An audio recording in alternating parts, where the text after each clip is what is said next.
बिस्मिल्लाहिर्रहमानिर्रहीम। आज के लेक्चर में हम frequency domain classification of signals पढ़ेंगे। बैंडविड्थ के कंसेप्ट को हम डिटेल से स्टडी करेंगे। जी, जैसा कि हमें पता है कि डिस्क्रीट टाइम सिग्नल की जो मिनिमम फ्रिक्वेंसी होती है या मैक्सिमम फ्रिक्वेंसी जो रेंज होता है वो -5 से लेकर 5 तक होता है, या 0 से लेकर 5 तक आपके पास फ्रिक्वेंसी रेंज होता है, और इसके बाद ये ख़ुद को रिपीट कर रहा होता है। तो based on the distribution of power spectral density और एनर्जी स्पेक्ट्रल डेंसिटी, हमारे पास फ्रिक्वेंसी डोमेन में हम सिग्नल्स को तीन तरह क्लासिफाई कर सकते हैं। One is low frequency signal, the second one is high frequency signal, and the third one is the medium signal frequency. So now if a power or energy signal has its power density spectrum or energy density spectrum concentrated about zero frequency, then this signal will be called as low frequency signal. यहाँ पे आप देखें कि इसकी जो energy spectral density है या जो पावर स्पेक्ट्रल डेंसिटी है, it is concentrated about zero. It is concentrated about zero frequencies. So this type of energy spectral density or power spectral density distribution is called low frequency signal. Now high frequency signal is if the signal has its power or its energy, if the signal has its power spectral density or energy spectral density distributed or it is concentrated at higher frequencies. Now we know that in discrete time, in discrete domain, the higher frequencies are frequency nearer to -5 and frequency near to 5 are considered as high frequencies. So if the energy spectral densities and the power spectral densities is concentrated at higher frequencies, then this type of distribution and this type of signal is called a high frequency signal. The other one is the medium frequency signal. A signal having its power spectral density or energy spectral density concentrated somewhere in the broad frequency range between low frequencies and high frequencies is called the medium frequency signal. Keep in mind this is low frequencies and these two are high frequencies. Now the power spectral density or energy spectral density is concentrated in the frequency range between low frequency range and high frequency range, then this type of power spectral density or this type of signal is called the medium frequency signal. Now there is another important concept regarding bandwidth. So what is bandwidth? Bandwidth is the range of frequencies over which the power density spectrum or energy density spectrum is concentrated. Here this is the bandwidth, this is the bandwidth, here this is the bandwidth, and this is the bandwidth, here this is the bandwidth. So the range of frequency over which the power density spectrum or energy density spectrum is concentrated. For example, a discrete time signal has its 95% of its power or energy density spectrum is concentrated in the range of f1 to f2. Then its bandwidth will be f2 minus f1.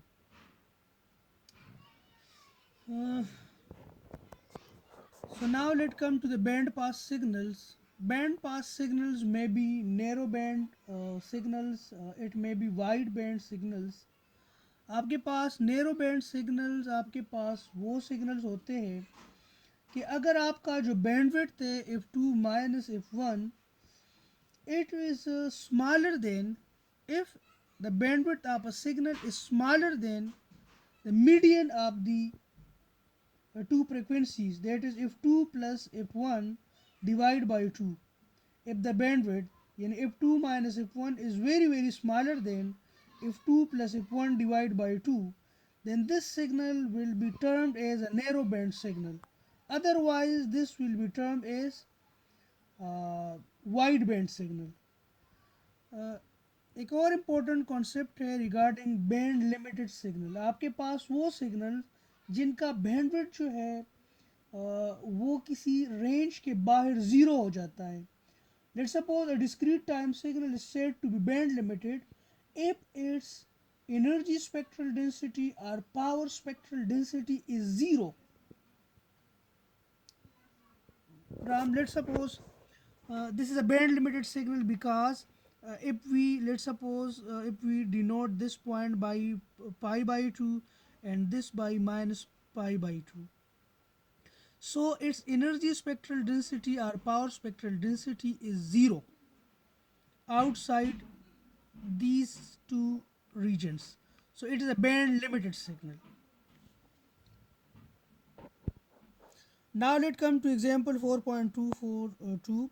Determine x real up omega, x imaginary up omega, and x omega amplitude, x omega phase for the x omega 1 divided by 1 minus a e की power minus j omega, where alpha is minus 1 to 1. Now let's suppose अगर हम इसका real और imaginary part जो find करना चाहते हैं तो इसको हम इस फॉर्म में लेके आएंगे x प्लस जे वाई. हम इस सिग्नल को, ये जो सिग्नल गिवन है हमने इसको इस फॉर्म में लेके आना है x प्लस जे वाई. तो इसका जो रियल पार्ट है x ऑफ ओमेगा का, this will be real part. x of omega का, this will be the imaginary part. और अगर हम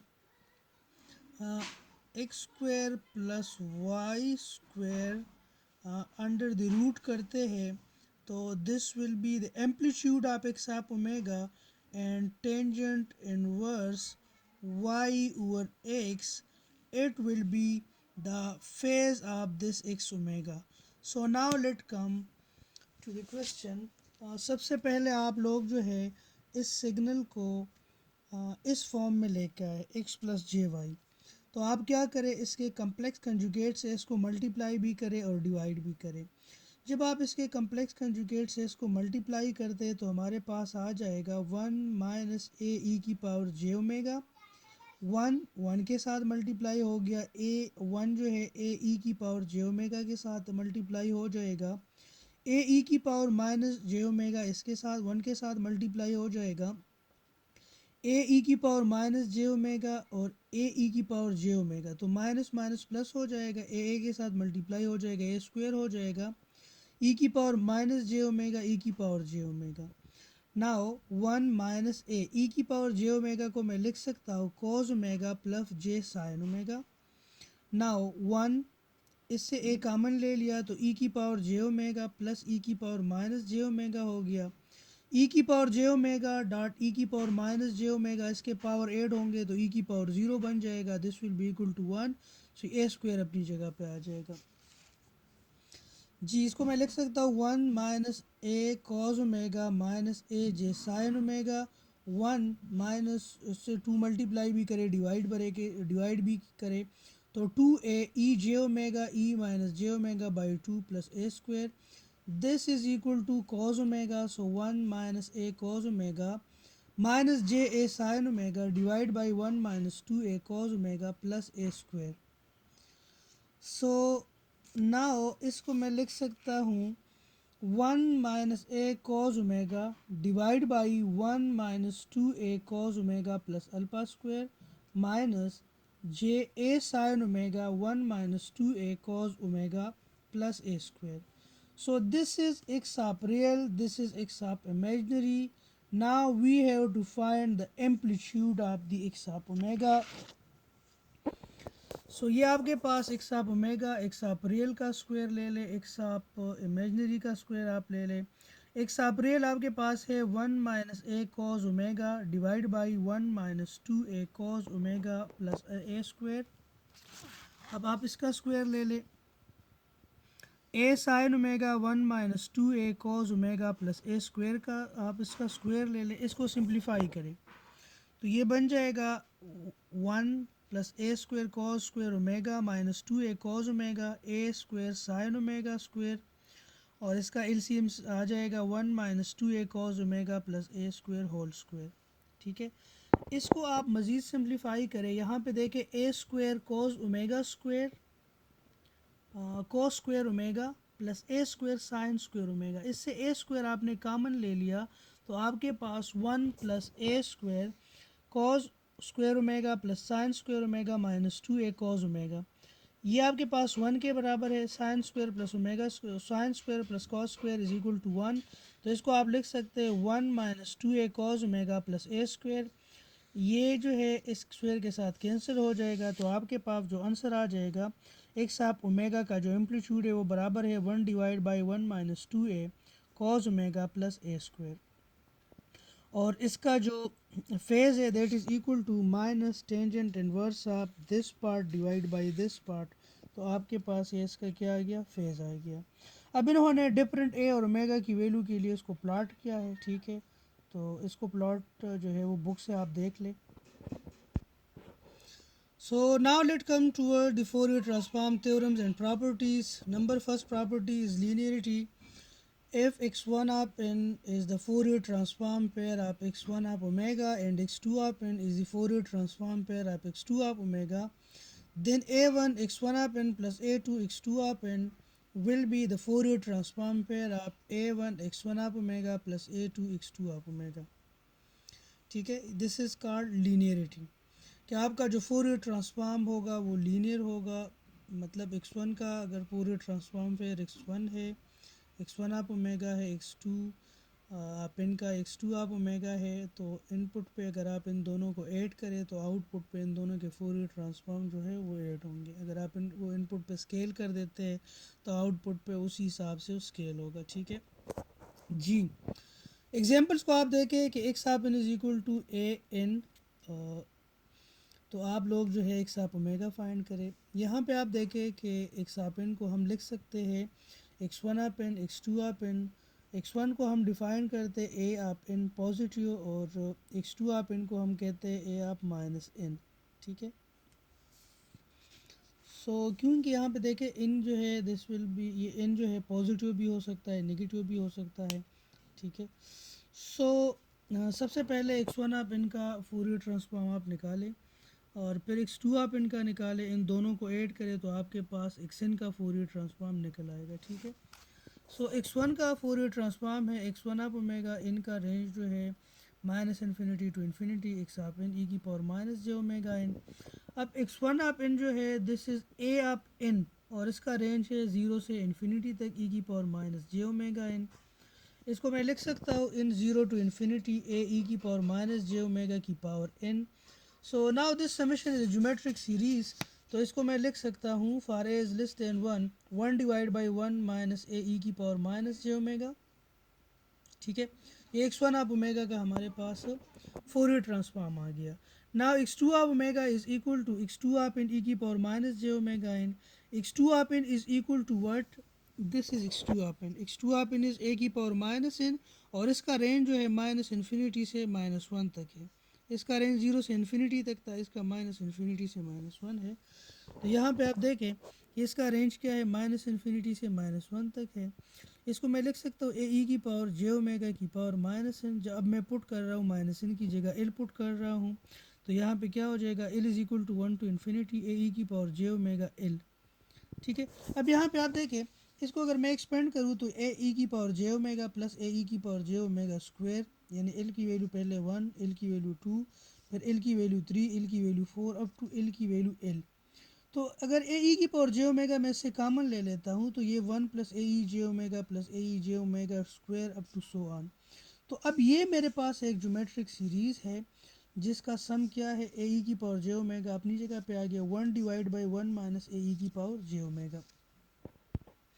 सो हमारे पास एक्स ऑफ ओमेगा जो है this is x one of omega plus x two of omega, यानी 1 divide by 1 minus A E की power minus J omega A E J omega 1 minus A E J omega. ठीक है, अब इनका आप LCM ले लें तो 1 माइनस ए ई की minus J omega 1 minus A E की पावर जे ओमेगा, यहाँ ऊपर जो है वन माइनस ए ई की पावर जे ओमेगा से मल्टीप्लाई हो जाएगा, ये मल्टीप्लाई हो जाएगा वन माइनस ए ई की पावर माइनस जे ओमेगा से मल्टीप्लाई हो जाएगा। तो ये आपके पास इसको ये अपनी जगह पे आ जाएगा, इसको इसके साथ मल्टीप्लाई करें तो ए ई की power J omega A E की पावर जे ओमेगा से कैंसिल हो जाएगा, वन अपनी जगह पे आ जाएगा। ए स्क्वायर ई की पावर जे ओमेगा और ई की पावर माइनस जे ओमेगा, ये इनके पावर जब ऐड हो जाएंगे तो ये ई की पावर ज़ीरो बन जाएगा। ठीक है, ये क्या बन जाएगा, ई की पावर ज़ीरो बन जाएगा। सो ई की पावर ज़ीरो आपके पास किस चीज़ के बराबर है, तो ये वन के बराबर है, तो ये वन माइनस ए स्क्वायर बन जाएगा। Now A one minus A E की power minus J omega, one minus A E की पावर जे ओमेगा, इन दोनों के मल्टीप्लिकेशन से क्या आएगा, वन। अब ए ई की पावर माइनस जे ओमेगा, फिर वन ए ई की power plus J omega, A square ई की पावर माइनस जे ओमेगा ई की पावर जे ओमेगा।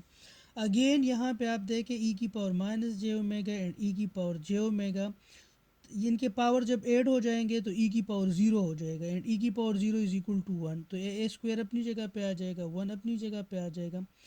इससे आप ए कामन ले लें और टू से मल्टीप्लाई करें और डिवाइड करें। जब आपने ए कामन ले लिया तो ई की पावर माइनस जे ओमेगा प्लस ई की पावर जे ओमेगा हो गया। टू से आपने मल्टीप्लाई भी किया, डिवाइड भी किया। अब ये टर्म जो है this is equal to cos omega.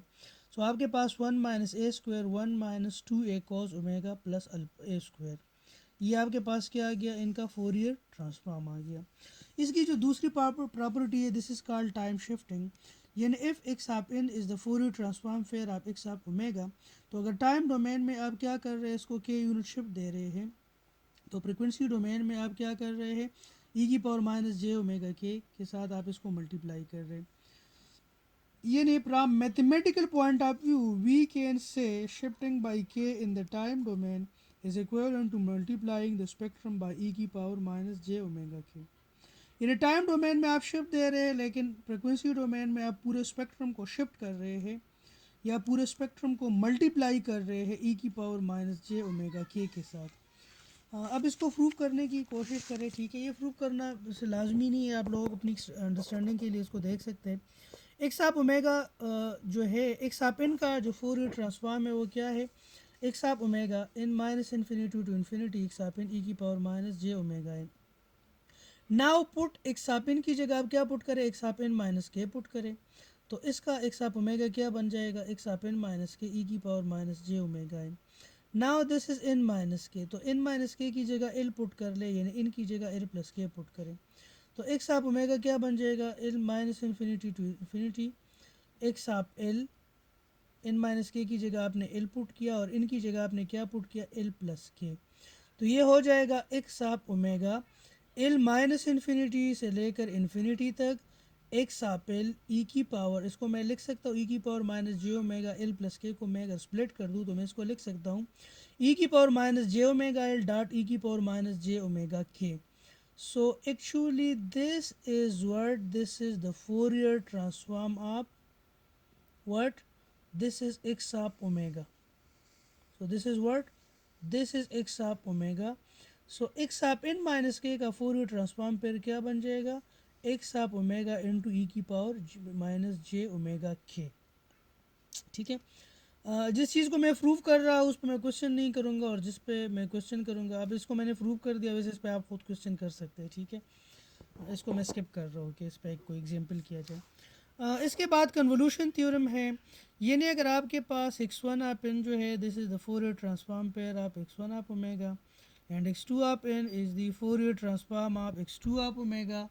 Then अगर टाइम डोमेन में एक्स वन आप इन को आप कन्वॉल्व कर रहे हैं एक्स टू आप इन के साथ, तो फ्रिक्वेंसी डोमेन में आप एक्स वन आप ओमेगा को एक्स टू आप ओमेगा के साथ मल्टीप्लाई कर रहे हैं। So now let's come toward an example. Let's suppose we have two signals that are equal signals. x1 up n is equal to x2 up n and that is 1 1 1। यानी minus one पे उसका amplitude one है, n is equal to zero पे इसका amplitude one है, n is equal to one पे आपके पास इसका एम्पलीट्यूड जो है वो क्या है, वन है। एंड एक्चुअली दिस इज़ आप your signal, this is minus 1, this is 0 and this is 1। So what you have to do, you have to convolve x1 up n with x2 up n in time domain. अगर आप लोगों को याद हो तो हमने class में इसको बोर्ड पे इस दो सिग्नल्स को कन्वॉल्व किया था. हमने -1 0 हमने इस सिग्नल को यानी इस x1 आप n को हमने अपने आप के साथ कन्वॉल्व किया था. ठीक है, x1 आप n is equal to x2 आप n. ठीक है, तो हमने x1 आप n को x2 आप n के साथ कन्वॉल्व किया था. जो हमारे पास रिज़ल्ट आया था, जो हमारे पास रिज़ल्ट आया था वो हमारे पास आया था -2, this is -1, this is 0, this is 1, this is 2. सो हमारे पास जो रिज़ल्ट आया था, this was 1, this was 2 and this was 3, this was 2 and this was 1. सो हमारे पास x1 आप n को जब मैंने कन्वॉल्व किया x2 आप n के साथ, तो what we get this signal. Okay, so this is your task to convolve x1 up n with x2 up n where x1 up n is equal to x2 up n. सो आप लोगों का ये task है कि आप लोगों ने इस x1 आप n को x2 आप n के साथ कन्वॉल्व करना है, यानी आपने इस सिग्नल को अपने साथ कन्वॉल्व करना है. हमने इसको एक दफ़ा क्लास में किया था, तो हमारे पास जो आउटपुट आया था, यानी जब हमने x1 आप n को x2 आप n के साथ कन्वॉल्व किया था, तो हमारे पास ये सिग्नल आया था. ठीक है, I remember this signal. So now let come toward the frequency domain. हम क्या कर रहे हैं, हम x1 आप इनको फ्रिक्वेंसी डोमेन में लेके जा रहे हैं, x1 आप ओमेगा. इसी तरह x2 आप ओमेगा हम फाइंड करेंगे, इन दोनों को मल्टीप्लाई करेंगे और इसका इन्वर्स फोरियर ट्रांसफॉर्म लेंगे, तो हमारे पास क्या बन जाएगा, यानी टाइम डोमेन में हमारे पास जो कन्वोल्यूशन है ये फ्रिक्वेंसी डोमेन में क्या है, मल्टीप्लिकेशन है. ठीक है, सो x1 of omega is what, this is x1 of n e की power minus J omega n. Now what is the range of n पर x of n. So x of n के लिए n का range जो है -1 से लेकर 1 तक है. So n is equal to -1 to 1 x1 of n e की पावर माइनस जे ओमेगा n.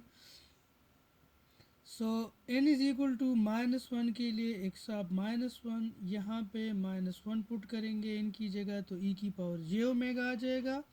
फिर n क्या हो जाएगा, n is equal to 0, x1 of 0, यहाँ पे 0 पुट करेंगे तो ये 1 बन जाएगा, प्लस x1 ऑफ 1 e की power minus J omega. Now x1 of -1 is equal to 1, यानी n इज़ इक्वल टू -1 पे इसका एम्पलीट्यूड 1 है, तो e की पावर जे ओमेगा आ गया. x n is equal to 0 पे x1 ऑफ n जो है दिस इज़ 1, तो ये 1 आ गया. x1 ऑफ n का n इज़ इक्वल टू 1 पे एम्पलीट्यूड है 1, तो e की पावर माइनस जे ओमेगा, तो 1 प्लस e की power J omega plus e की पावर माइनस जे ओमेगा, ये मेरे पास आ गया जी x1 ऑफ ओमेगा. यानी x1 ऑफ n को जब मैंने फोरियर ट्रांसफॉर्म मैंने उसका फोरियर ट्रांसफॉर्म ले लिया, तो मेरे पास क्या आ गया जी, 1 प्लस e की power J omega plus e की power minus J omega. Now as x1 of n is equal to x2 of n, so it's mean कि x1 of omega is equal to x2 of omega. अब मैं क्या कर रहा हूँ, time domain में मैंने इन दोनों को कन्वॉल्व किया था, अब फ्रिक्वेंसी डोमेन में मैं इन दोनों को मल्टीप्लाई करूँगा. सो x1 of omega will be multiplied by x2 of omega, तो x1 ऑफ ओमेगा हमारे पास 1 प्लस e की power J omega plus e की पावर माइनस जे ओमेगा. इसको जब मैं x2 ऑफ ओमेगा यानी 1 प्लस e की power J omega plus e की पावर माइनस जे ओमेगा से मैं इसको मल्टीप्लाई करता हूँ, तो मेरे पास क्या आ जाएगा, पहले ये वन जो है इस पूरे के साथ मल्टीप्लाई हो जाएगा, तो वन प्लस ई की power J omega plus E की पावर माइनस जे ओमेगा आ जाएगा। अब ये ई की पावर जे ओमेगा जो है ये इस पूरे के साथ मल्टीप्लाई हो जाएगा, तो ई की पावर जे ओमेगा ई की पावर टू जे ओमेगा और ई की power J omega multiplied with E की पावर माइनस जे ओमेगा। तो चूंकि इनके पावर जो है ऐड होंगे तो ये ई की पावर ज़ीरो हो जाएगा एंड ई की power zero is equal to one. Now E की power minus J omega will be multiplied with this, so E की पावर माइनस जे ओमेगा अपनी जगह पे ई की power minus J omega multiply with E की power J omega, ई की power तो आपके पास ये आ जाएगा, और ई की power minus J omega multiplied with E की पावर माइनस जे ओमेगा, तो आपके पास आ जाएगी ई की power minus two J omega. ठीक है, दिस इज़ ई की power minus two J omega.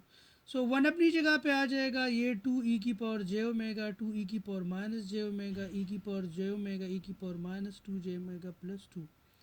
ठीक है, इसको अब आप डिसेंडिंग आर्डर में लिख ले या असेंडिंग आर्डर में लिखे, this is up to you. So highest negative power is E की power minus two J omega plus two E की पावर माइनस जे omega plus three plus two E की power J omega plus E की power to J omega. अब यहाँ पे देखें E की power minus two J omega, this corresponds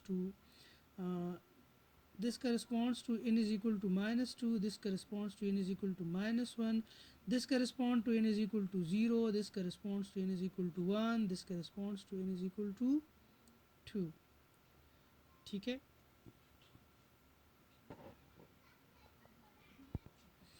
सो आप इसको कंपेयर करें। जब आप इसको कंपेयर करते हैं तो आपके पास यहाँ पे इसके कोफिशिएंट को कंपेयर करें तो one,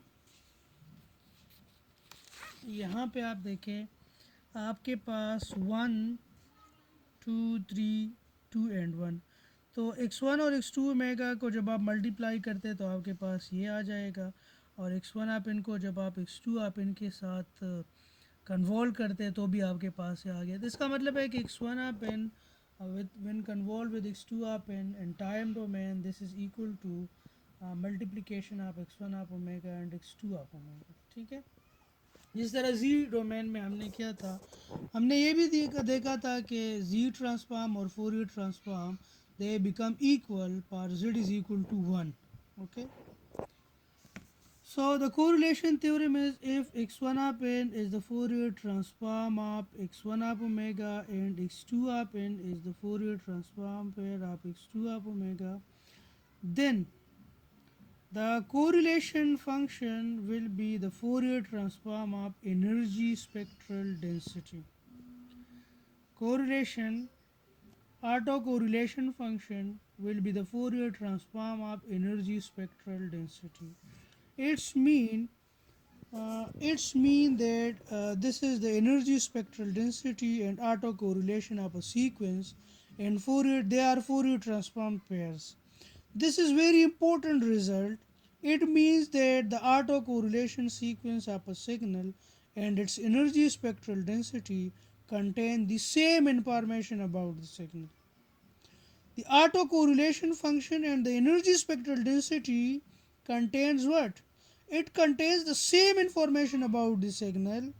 It's mean if you find the autocorrelation of a sequence and if you find the energy spectral density of a signal, then it will have the same type of information. These two will be what? Equivalent। Since neither of these contain any phase information, it is impossible to uniquely reconstruct the original signal from the autocorrelation function or the energy spectral density। आप uniquely signal को वापस record कर सकते हैं, reconstruct कर सकते हैं जब आपके पास फेज इंफॉर्मेशन हो।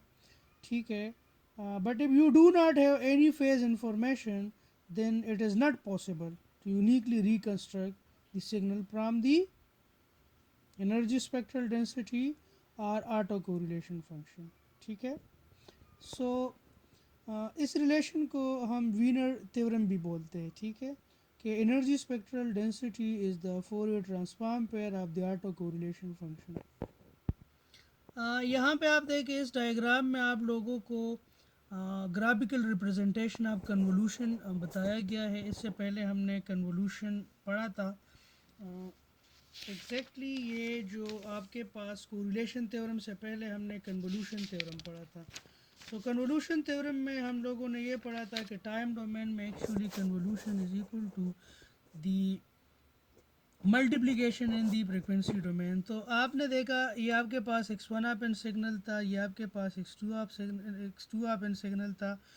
एक्स सॉरी x1 आप इन जो सिग्नल था इसका फोरियर ट्रांसफॉर्म था x1 आप omega.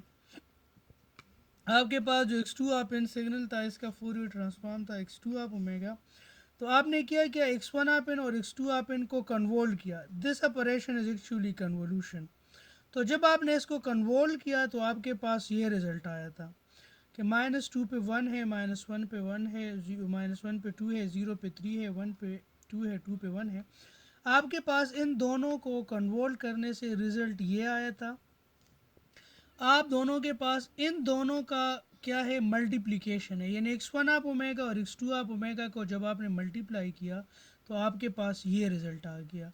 This result and this result is the Fourier transform fair of each other. यानी इसका अगर आप फोरियर ट्रांसफॉर्म लेते हैं तो आपके पास ये सिग्नल आएगा, इसका अगर इन्वर्स फोरियर ट्रांसफॉर्म लेते हैं तो आपके पास सिग्नल ये आएगा। ठीक है। So this is sort of graphical representation of the convolution property. Okay, what does the convolution property actually states? So it states that in time domain convolution is equivalent to frequency domain multiplication. ठीक है। So now we will study about the frequency shifting. Let's suppose x of n is the Fourier transform pair of x of omega. Now if you multiply x of n with an exponential signal, what we are going to do? We are going to multiply x of n with an exponential signal. सो अगर हम time domain में इसको exponential signal से multiply कर रहे हैं तो frequency domain में हम पूरे के पूरे स्पेक्ट्रम को क्या कर रहे हैं, उस एक्सपोनेंशियल की जो फ्रिक्वेंसी है उस लिहाज से हम उसको उतना शिफ्ट दे रहे हैं। According to this property, multiplication of a sequence x of n by an exponential having frequency omega naught is equivalent to a frequency translation of the spectrum x of omega by omega naught. So यहाँ पे आप लोग देखें, this is actually x of omega, this is x of omega, or this is the Fourier transform pair of x of n. So once you multiply x of n with e की power j omega naught n, सो आप क्या कर रहे हैं, इसको shift कर रहे हैं बाई ये ने पहले ये माइनस ओमेगा m से ओमेगा m तक था, अब आप इसको क्या कर रहे हैं, राइट शिफ्ट कर रहे हैं with how much, omega naught. यानी इसके साथ आप ओमेगा नॉट ऐड करते हैं और इसके साथ भी आप ओमेगा नॉट ऐड करते हैं। तो माइनस ओमेगा एम के साथ जब आप ओमेगा नॉट ऐड करते हैं, ठीक है, माइनस ओमेगा एम के साथ आप क्या चीज़ ऐड करते हैं, ओमेगा नॉट। तो ये बन जाएगा omega naught minus omega m, और ओमेगा एम के साथ आप क्या ऐड कर रहे हैं, ओमेगा नॉट। ठीक है। सो आपके पास ये अब क्या हो गया, शिफ्ट हो गया। ठीक है। इसी तरह ये पूरा का पूरा चूंकि ये पीरियाडिक है तो इस वजह से ये पूरा का पूरा जो स्पेक्ट्रम है this will be shifted toward the right by omega naught. ठीक है। यहाँ पे आप देखें, लेट सपोज जस्ट आप लोगों को समझाने के लिए, हालांकि अगर डिस्क्रीट टाइम सिग्नल की बात हम करते हैं तो उसका रेंज -5 से लेकर 5 तक होगा। उसका रेंज क्या होगा, -5 से लेकर 5 तक होगा।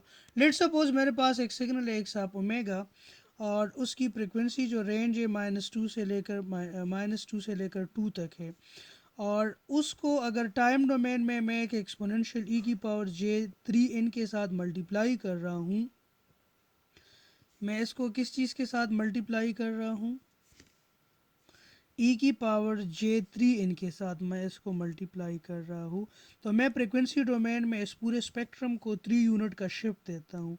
यानी -2 + 3 हो जाएगा और 2 + 3 हो जाएगा। तो ये 1 से लेकर 5 तक हो जाएगा, ठीक है। यानी this is a frequency shift of how much unit, 3 unit. यानी -2 -1 पे आएगा, फिर 0 पे आएगा, फिर 1 पे आएगा।